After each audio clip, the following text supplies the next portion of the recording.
बहुत समय पहले की बात है।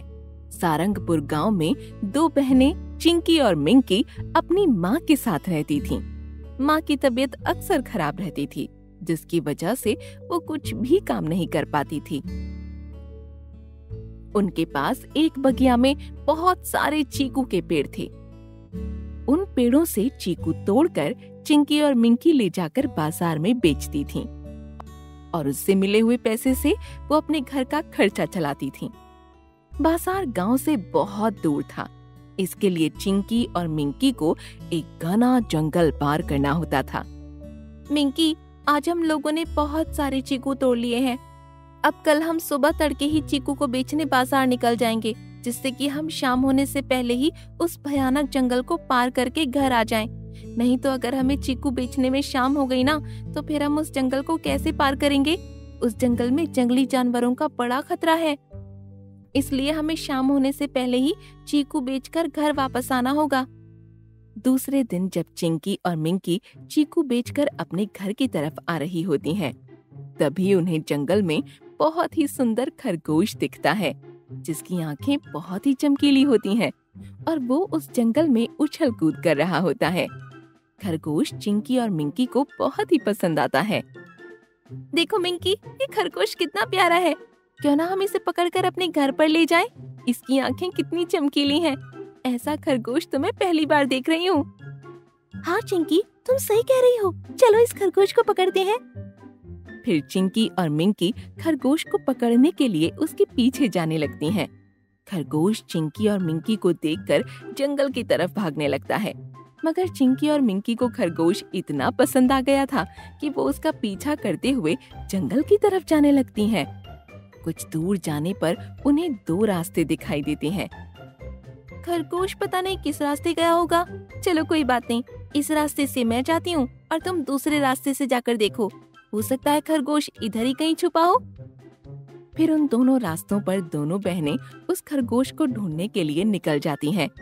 जब चिंकी पहले रास्ते पर उस खरगोश को ढूंढते हुए अंदर जाती है, तभी वो देखती है कि वो खरगोश एक झाड़ी के पीछे छिपा हुआ था। ये देखकर चिंकी बहुत खुश होती है। अरे वाह, आखिर मैंने खरगोश को ढूंढ ही लिया। अब मैं धीरे से जाकर झाड़ी के पीछे से इसे पकड़ लूंगी।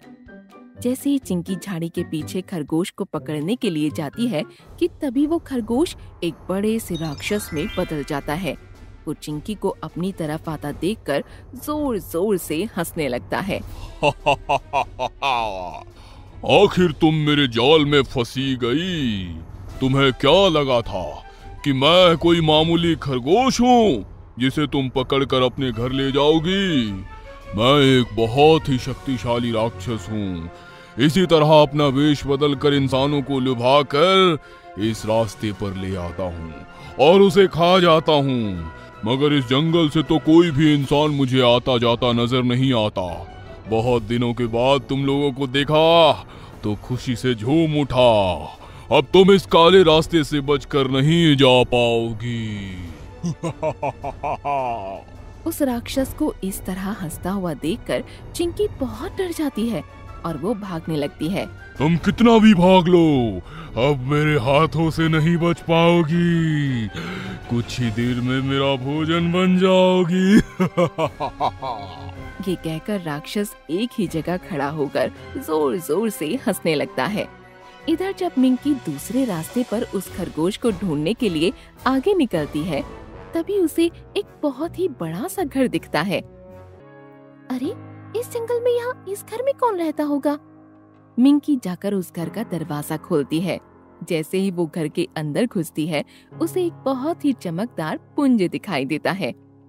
ये देखकर मिंकी उस चमकदार पुंज के पास जाती है। तभी उससे एक आवाज आती है। मिंकी, बताओ तुम्हें क्या चाहिए? पुंज की तरफ से आती हुई ऐसी आवाज को सुनकर वो बहुत डर जाती है। ये आवाज कहाँ से आ रही है?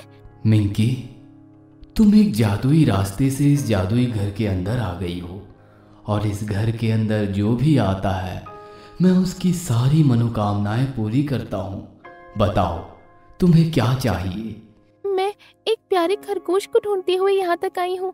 क्या आप मुझे उस खरगोश के बारे में बता सकते हैं? वो खरगोश कोई जंगली जानवर नहीं बल्कि एक राक्षस है जो कि तुम्हारी बहन चिंकी को अपनी जाल में फंसाकर उसे एक दूसरे काले रास्ते की तरफ ले गया है।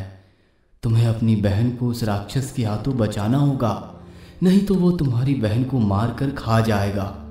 वो राक्षस जंगल में आते जाते हर इंसान को अपनी जाल में फंसाकर काले रास्ते पर ले आता है और वहीं उसे खा जाता है। इसलिए अब तक कोई भी इंसान मेरे पास नहीं आ सका, क्योंकि मेरे पास जो भी आता है मैं उसे शक्तिशाली बना देता हूँ, जो कि उस राक्षस को आसानी से मार सकता है। बेटी, मैं तुम्हें एक अंगूठी देता हूँ।